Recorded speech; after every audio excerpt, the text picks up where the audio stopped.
warahmatullahi wabarakatuh. Shalom, Om Swastiastu, Namo Buddhaya, salam kebajikan. Halo semuanya, selamat datang di podcast DKV, tempat kita ngobrol santai tapi tetap seru ya, dengan membahas dunia kreatif dan profesional. Pada hari ini nih kita mau bahas topik yang seru banget dan pastinya penting banget, yaitu tentang hubungan antara sekolah dengan dunia industri. Kalau dipikir-pikir bahas dunia industri dengan dunia kerja itu seperti dua mata koin yang saling melengkapi ya. Dengan kemajuan teknologi yang semakin pesat dan juga perubahan pasar kerja yang semakin dinamis, tentu kolaborasi sekolah dengan dunia industri itu sangat penting banget ya dan jadi kunci banget. Nah, pada episode kali ini nih kita akan mengupas tuntas sambil ngobrol seru tentang peran humas dalam menghubungkan koneksi antara dua dunia tersebut. Namun sebelum itu kenalan dulu, nama saya Jovita Audrey dan kali ini saya nggak sendirian, tapi saya ditemani dengan narasumber spesial kita yang akan menjawab pertanyaan-pertanyaan kita. Langsung saja, yuk kita kenalan sama narasumber kita. Silahkan. Ya, selamat pagi. Perkenalkan, nama saya Ice Faule, SPD MSI. Saya di SMK 4 bertugas sebagai Wakil Kepala Sekolah bidang Humas dan Hubungan Kerjasama Industri. Jadi Bu Ici ini berperan di dalam humas ya Bu ya. Seperti yang Bu Ici jelaskan tadi, bisa nggak Ibu sampaikan sedikit saja tentang penjelasan tentang humas itu sendiri? Terima kasih Mbak. Kita mulai dari SMK ya. Iya. SMK itu sekolah menengah kejuruan. Kejuruan yang dimaksudkan di sini erat kaitannya dengan hubungan kerjasama industri. Iya betul. Karena di bidang humas itu ada beberapa divisi. Kita ada divisi untuk kerjasama industri, kerjasama bursa kerja khusus, publikasi digital marketing, dan juga ada publikasi di media sosial. Itu salah satu divisi yang memegang peran penting di hubungan masyarakat dan hubungan kerjasama industri. Kalau misalkan SMK tidak ada industri, kayak bicara omong kosong ya, Iya betul. nggak mungkin SMK tidak disupport Iya. industri. Jadi target atau fokus utama kehumasan adalah bagaimana kita menjaring atau membawa industri ke sekolah. Berarti humas ini memiliki peran yang sangat penting ya Bu ya. Eee, Secara keseluruhan berarti humas ini memiliki peran apa saja Bu saat melakukan kerjasama dengan industri itu Oke. sendiri? Yang pertama, kita tidak boleh lepas dari tujuan vokasi ya ataupun kejuruannya. Di SMK 4 itu ada 7 konsentrasi keahlian, otomatis kita bertugas menjaring industri-industri yang bermitra dengan 7 kompetensi keahlian tersebut. Misalkan DPIB, kita mencari mitra yang terkait dengan konstruksi bangunan, atau elektronika kita menjaring mitra juga dengan bidang-bidang elektronika, atau mungkin di kafe yang sekarang lagi banyak peminat ya. Kita menjalin hubungan juga dengan UMKM dan industri-industri yang bidang di industri kreatif. Begitu juga kelistrikan, kita menggandeng industri yang bidang kelistrikan atau BUMN, ataupun di bidang animasi. Animasi yang di SMK 4 itu kita sudah bekerjasama dengan beberapa industri yang erat kaitannya dengan komunikasi. Pada intinya, apa yang dibutuhkan industri itu akan kita ambil, sehingga siswa-siswa yang lulusan dari SMK itu punya kompetensi yang memang dibutuhkan oleh industri. Mmm, karena humas ini memiliki peran yang sangat penting sekali ya Bu ya, eee, tapi pasti humas juga harus menjalin hubungan yang baik dengan pihak-pihak industri tersebut. Nah, saya mau bertanya bagaimana cara humas sendiri untuk menjalin hubungan yang baik dengan industri-industri tersebut? Kunci utamanya sebuah hubungan biar gampang atau awet itu komunikasi. Iya betul. Ya, kenapa kita pilih komunikasi? Karena di komunikasi kita bisa mengetahui apa sih sebetulnya keinginan dari industri, apa sih sebetulnya yang belum diperoleh oleh industri, apa sebetulnya yang diharapkan SMK oleh industri. Jadi yang pertama itu komunikasi dahulu. Setelah terjalin komunikasi, kita pendekatan lebih lanjut ke konsolidasi atau adanya usaha untuk menjalin melalui tertulis MOU. Jadi adanya kerjasama secara tertulis itu memberikan penguatan secara tertulis tentang ruang lingkup apa saja yang akan dijalankan setelah kerjasama. Setelah MOU ada, baru kita melanjutkan ke bagian-bagian yang ingin dicapai bersama. Kesepakatan kedua belah pihak antara SMK dan industri kita wujudkan di ruang lingkup. nanti yang efeknya itu akan langsung dirasakan oleh kedua belah pihak, baik SMK maupun oleh industri tersebut. Jadi sama-sama dapat Iya, manfaat ya. dapat manfaat semua. Sebenarnya nih tujuan SMK melakukan kerjasama dengan dunia industri untuk lulusan SMK ke depannya itu apa, Bu? Iya, tujuannya ya. Iya, tujuannya. Yang pertama, sering sekali kita merasa kupingnya panas ya, kalau kita mendengar ada SMK itu penyumbang pengangguran terbesar. Oh iya, saya Iya. juga sempat Ya, baca itu data tersebut. setiap kali saya membaca, setiap kali saya merefleksikan, sebetulnya benang merahnya di mana, sehingga muncul statement seperti itu. Iya. Oleh karena itu, kita berusaha untuk menghilangkan statement seperti itu dengan terus menggiatkan kerjasamanya. Misalkan kita bekerja sama dengan industri X dan sekolah punya konsentrasi keahlian. Iya. Adanya link and match antara kebutuhan di industri, karena kita tidak mengingkari kalau industri adalah user SMK nomor 1. Iya. Setiap user pasti punya keinginan. Kita tangkap dulu keinginannya industri itu seperti apa. Kalau misalkan industri yang bergerak di bidang elektronika lebih menyukai siswa-siswa yang kompeten, baik di bidang elektronika, berarti kita harus menyiapkan.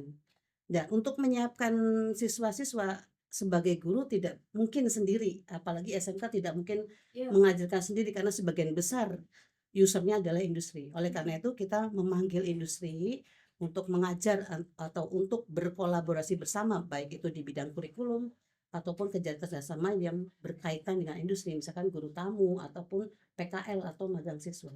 Intinya antara siswa yang ada di sekolah dan user yang ada di industri terjadi match sehingga tidak miss lagi. Oh iya. Apa yang dibutuhkan industri kita sediakan. Apa yang menjadi kekurangan industri, apa yang menjadi ketidakpuasan industri kita tarik sebagai refleksi Oh untuk iya. meningkatkan mutu di SMK. Berarti kita juga memenuhi keinginan industri dan industri pun jadi Memberikan ya betul. Sebelumnya tadi kan Bu Ica sampaikan bahwa yang terpenting itu kan nomor satu komunikasi ya, Bu. Nah, eee, cara Humas dalam, eee, menekankan strategi komunikasi itu detailnya seperti apa, Bu? ya, kalau saya runtut secara detail, kita mengawali dengan kalau menjalin hubungan ya, Iya. kenal lebih dahulu. Ya harus kenal dulu. Kenal dulu, industri itu bidang apa dulu, bidang apa, apakah sesuai dengan yang kita harapkan. Setelah adanya perkenalan, kita lanjut ke lebih dalam, adanya konsolidasi. Konsolidasi itu bisa berupa kita main ke sana, kita melihat langsung ke lapangan, kita sesuaikan dengan keinginan kita, anak-anak kita itu cocok nih di industri ini. Nah, setelah ada kunjungan ataupun kalau di bahasa komunikasinya kita ada penetrasi ya. Terus kita langsung masuk ke MOU. Oh. Ya, jadi komunikasi berikutnya tidak secara lisan tapi secara tertulis. Karena penting sekali dengan ada MOU atau Memorandum of Understanding, akhirnya dua pihak itu tahu ruang lingkupnya yang ingin diwujudkan dalam kerjasama ini apa. Nah, berarti kedepannya yang sudah terjalin di ruang lingkup itu kita buktikan secara real. Misalkan MOU yang pertama itu adalah kurikulum. Iya. Kita lihat, kita komunikasikan dengan industri. Kurikulum apa yang dibutuhkan, kompetensi soft skill dan hard skill apa yang dibutuhkan. Kemudian yang kedua, misalkan komunikasi di bidang sarana prasarana. Ya. Kita tidak bisa menutup kemungkinan zaman sekarang mungkin berbeda dengan yang industri. Kita lihat dulu sarana apa yang kita belum punyai dan sarana apa yang betul-betul industri inginkan. Nah, kita juga komunikasi. Syukur-syukur kalau industri ngasih CSR-nya. Iya, Bu. Ya, komunikasi itu yang ketiga. Setelah kita diberikan bekal di sekolah, karena SMK beda dengan SMA, SMK itu minimal ada plusnya. Plusnya apa?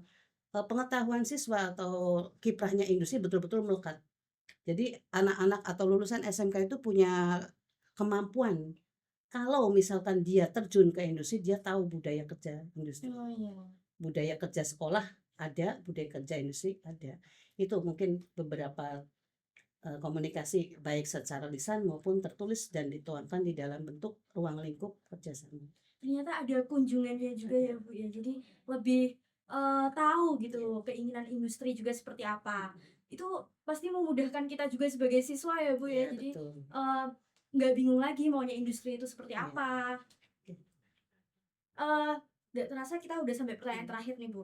Sebelum kita mengakhiri podcast hari ini, selama ini apakah ada, Bu, tantangan, sulit yang dihadapi Humas saat, menghubungkan koneksi antara sekolah dengan dunia industri tersebut? Ada. Tapi tantangan kita tanggap sebagai ini ya, satu hal yang sangat berarti berarti sekali. Mmm.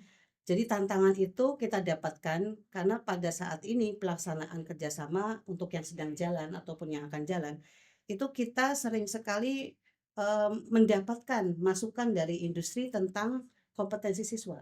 Iya. Nah tantangannya, contoh misalkan kita tidak punya, teknologi untuk, printing ya, printing Iya. mobil misalkan. Nah itu satu tantangan. Mmm. Di satu sisi tantangan itu bisa kita wujudkan karena merupakan satu keinginan ataupun satu kebutuhan yang dibutuhkan masyarakat. Di satu sisi lain, eee, kita belum mempunyai kemampuan untuk memberikan pengetahuan kompetensi seperti itu. Akhirnya tantangannya kita ambil dari luar, kita ambil dari industri-industri yang memang bermitra dan sudah terjalin baik, kita ambil sebagai guru utama.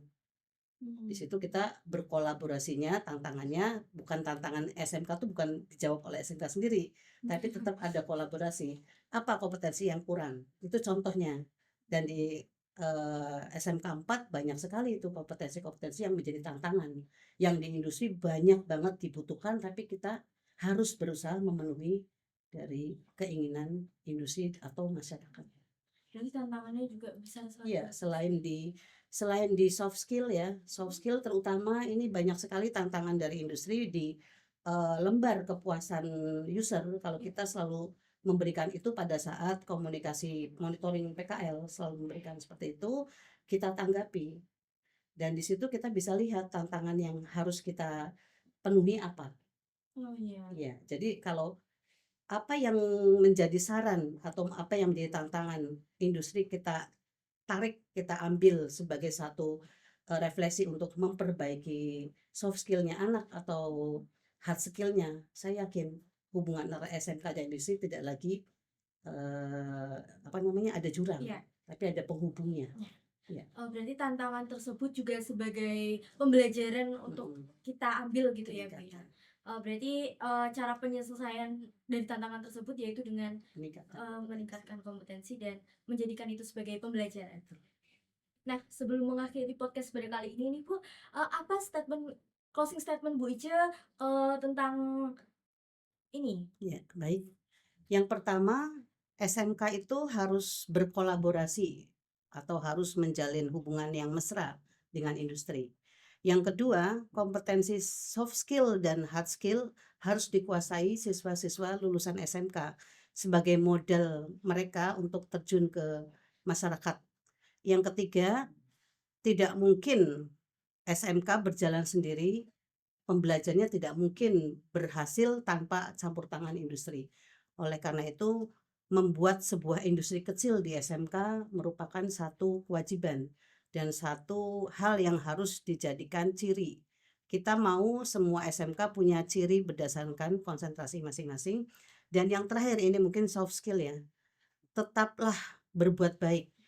Karena dengan berbuat baik kita akan selalu berusaha lebih baik dan meningkatkan kualitas kita karena kita akan memetik hasil dari berbuat, baik itu sendiri dan yang penting mari kita majukan SMK Negeri 4 Semarang untuk selalu ukir prestasi tiada henti. Terima kasih, Mbak. Terima kasih, Bu. Ya.